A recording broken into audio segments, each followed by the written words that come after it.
Hey everyone, welcome to the Gymnanigains channel. And in this video, I want to go over something that's very relevant in the gym world, the jiu-jitsu world, everything when it comes to athletics and, in the gym culture. And this is a subject that rarely comes up, but is often talked about between ourselves. But let's just address it right here is odor, right? Smell.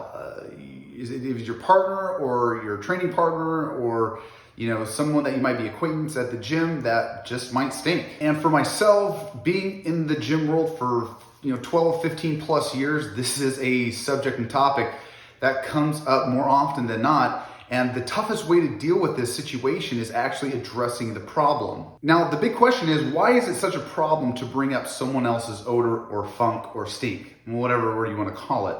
And it's because we don't want to hurt that person's feelings.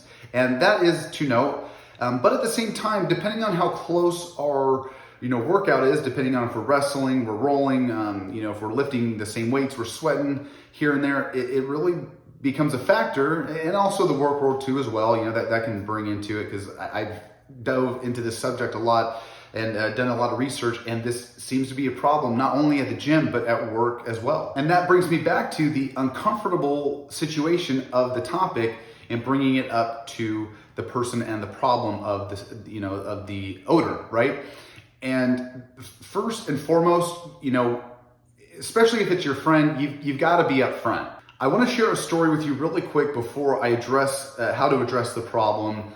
And what I've seen the best way to handle this. And the issue was I was at the gym, and I do a lot of rolling on the mats, and the person just had a very funky odor, right? And it's not only in his clothes, but it's also within his breath. And a lot of people don't want to roll with him because of that fact. I have found myself to be a person of confrontation, and it's a good thing, but it's a bad thing as well, because I don't mind bringing up uncomfortable subjects, because at the end of the day, that usually squashes things, and people are more open and welcome to, like, hey, this guy's not going to give me any false information. He's going to tell me truly how he feels about the subject and the situation. And to be honest with you, that's the people that you want to be around, are people that are going to give you the truth and the information that you need, so you can actually have a flourishing relationship. So here's how the story went.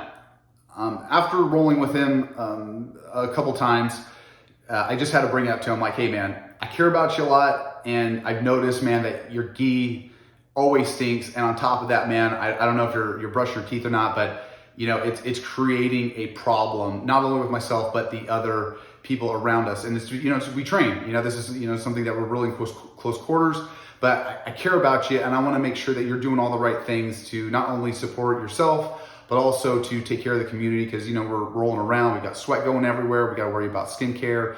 It's an important, daily thing that we have to do to keep ourselves clean, but not only that, but to care about others. And if you think about it too, just a quick tangent, is also like COVID, right? A lot of people might think, hey, you got to wear a mask, or why are you wearing a mask? But it's not only for ourselves, but it's for other people that you're caring about, and you're trying to contribute to, is like the sickness.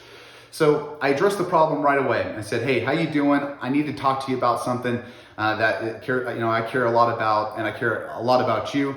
And I just want to know if there's a way that I can help, if that's, I don't know how your financial situation is, or if you're not just noticing it, but 9 times out of 10, they notice. And another quick example too is, I know when I smell.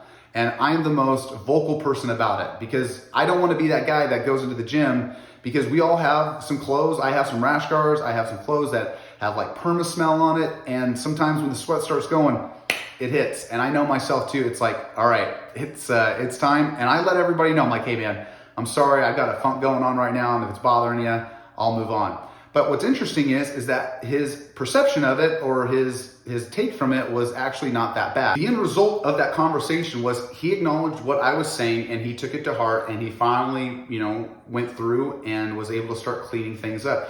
But a lot of people won't address that problem until they are confronted with it. And it doesn't matter if it's work, if it's your daily lifestyle, if it's like an addiction or something, you will get set in your ways unless someone tells you, like, hey, there's a problem. The second one is going to be empathize, right? So you address the problem, and then you want to empathize, like, hey, I don't know what's going on. I care about you, right? Whatever's going on with you I really care about, and then just bring up, the subject of the matter. Like, I've noticed that there's an odor coming on with you.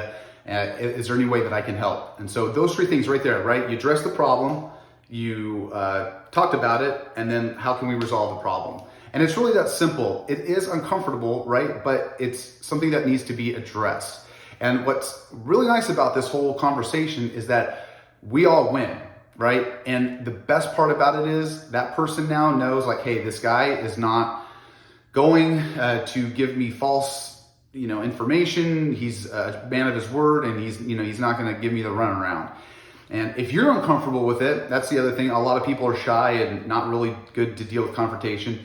Go to the gym owner, right? Go to the person that's in charge of things. They will most likely be able to handle that, because that's their obligation too, is to keep not only the gym, but their members in a sanitary environment. And like I said, what's very interesting about the subject is this happens more often than not. And as I have dove deep into this, it actually happens a lot at work too. I've been around it too at work, and sometimes it just needs to be addressed. And once again, it's okay. You're not hurting anybody's feelings. I don't think this is going to be an HR problem.